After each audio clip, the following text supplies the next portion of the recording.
Hello. It's springtime in Anchorage, Alaska.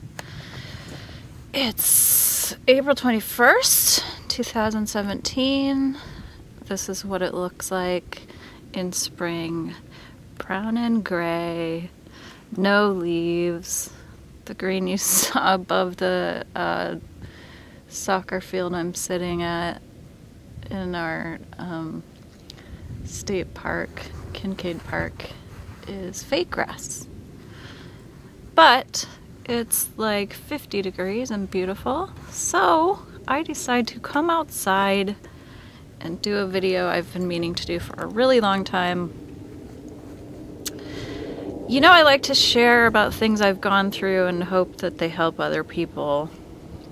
And I haven't been doing this for quite a while. I've been sort of hibernating slash musing.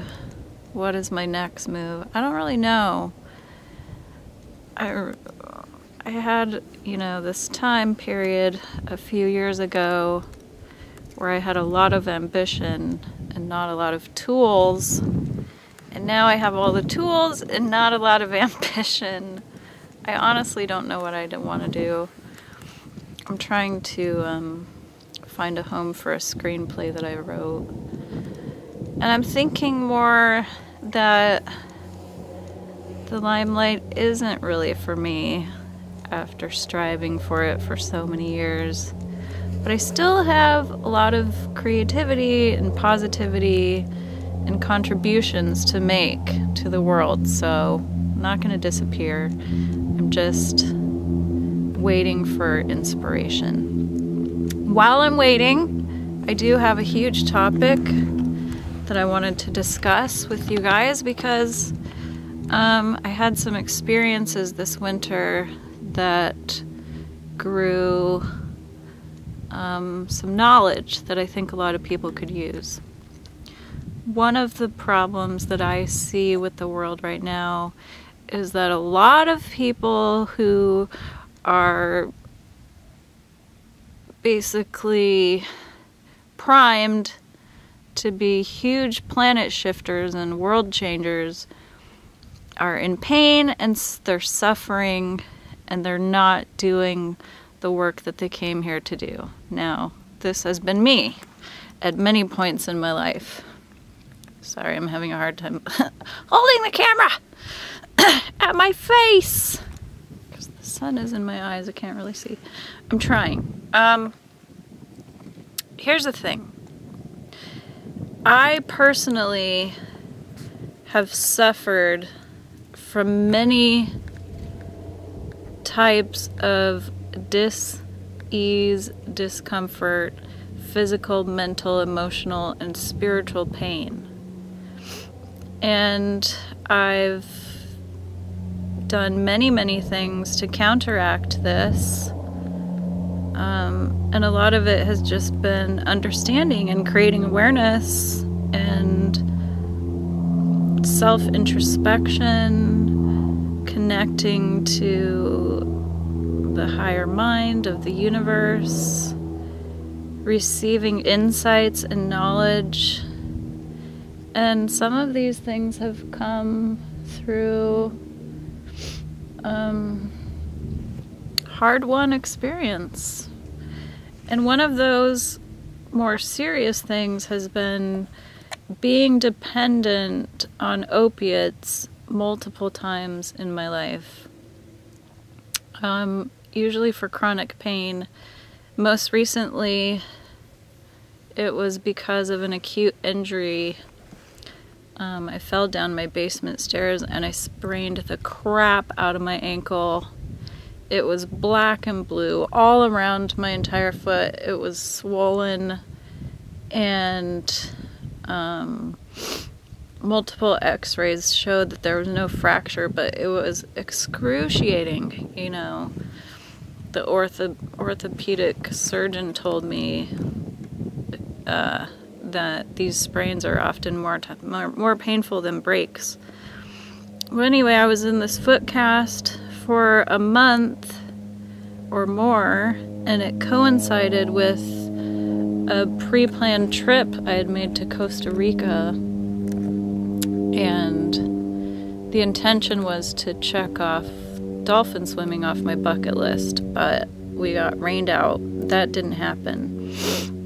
But while I was in Costa Rica, I was offered very powerful pain medication, and of course I took it because I was in a lot of pain. And doctors in America, they don't like to prescribe pain medication even when you're obviously in pain. Now, the 2 times that I really needed pain medication, that I didn't get dependent on opiates, were the 2 times that I had C-sections and I was treated like a person who deserved and needed pain medication, and then I was carefully monitored and weaned off when I was ready. I was like, as my pain threshold went down, I would tell them.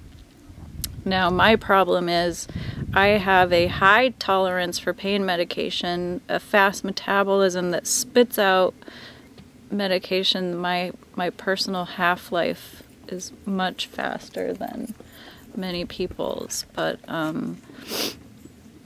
and then I have a low tolerance for pain, so that equals me seeking pain management outside of the help of doctors when doctors refuse to help.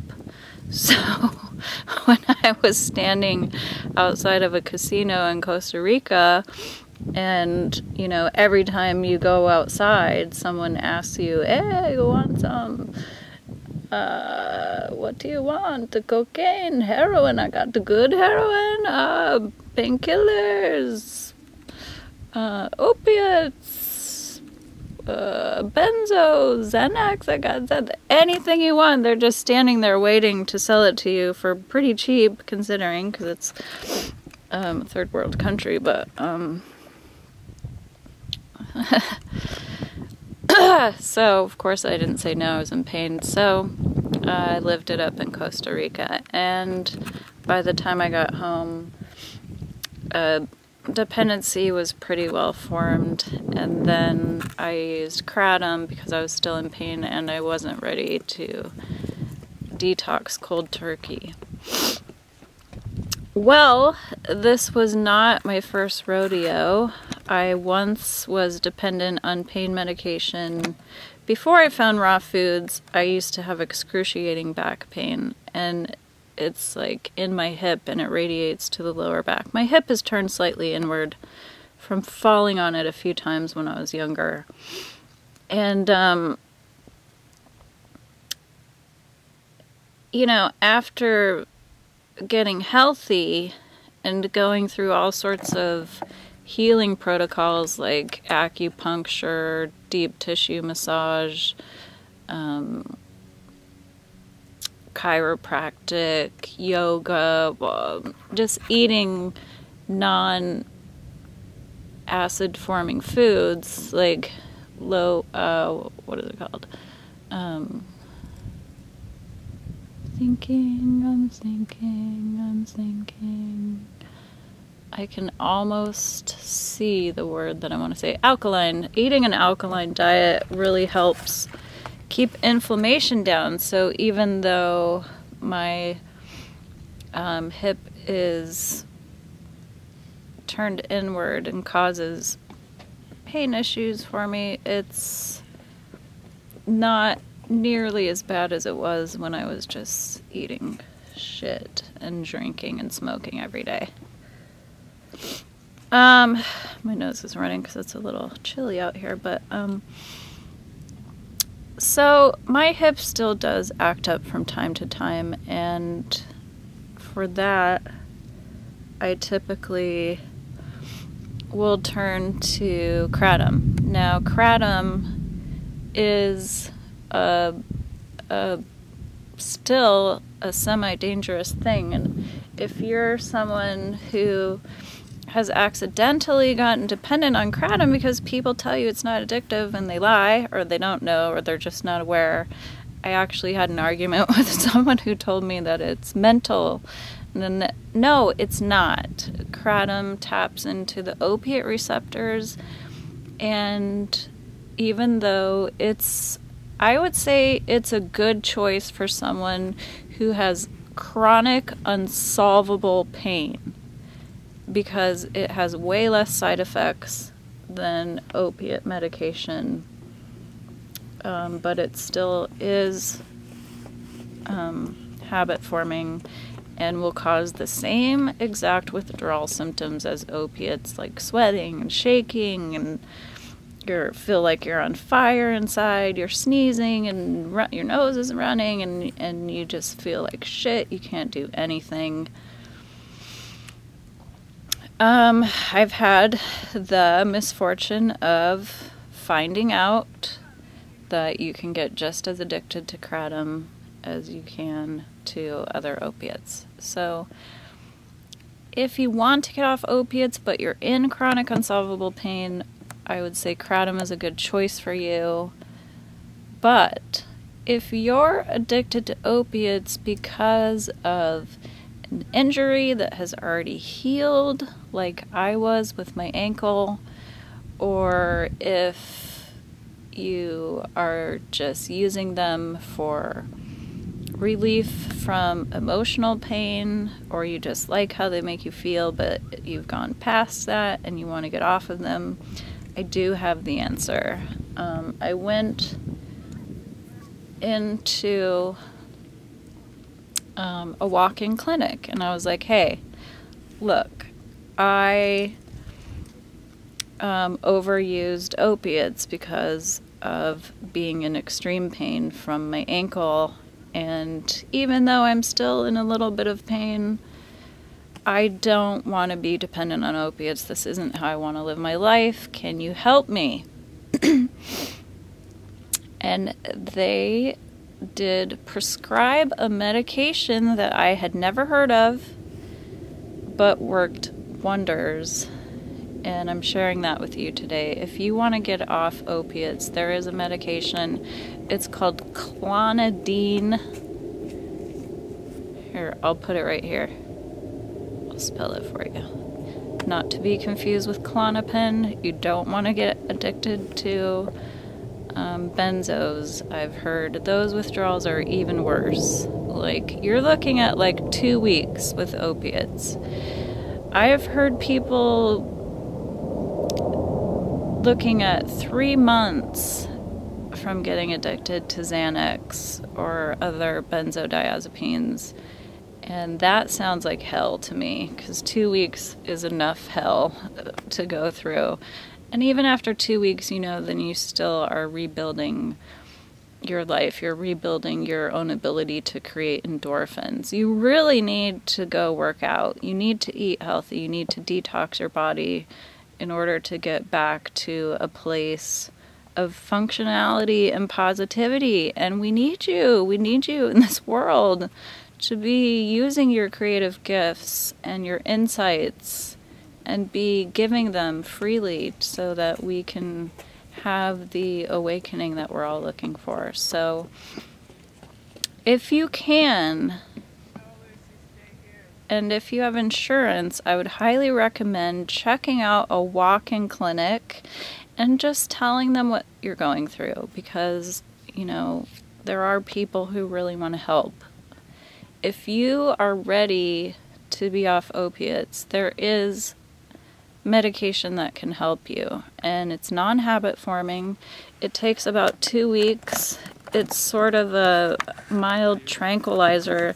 It slows your heart down, so you're not going to have a lot of energy, but it stops the sweating, it stops the shaking, it stops the pain. And if you do go to a walk-in clinic and tell them what you're going through, they're probably also going to help give you something to help you sleep, some type of non-benzo anti-anxiety medication. And if you're nauseous, they'll give you something for nausea too. If you don't have medication, there is an online store called the Best International Drug Mart, and they do sell clonidine. Seriously, if you're ready, you know, take that time. If you have a job, take a few days off, but you will be able to work. You're just gonna have low energy. It's kind of like walking through mud. But there's life after opiates. There's joy to be had. There's inspiration. There's creativity. All the things that opiates are stealing from your life, they come back to you. And it's hard to see that when you're going through it. It's so depressing. It steals your emotions. It steals your positivity. It steals your creativity. And then after that, you really need to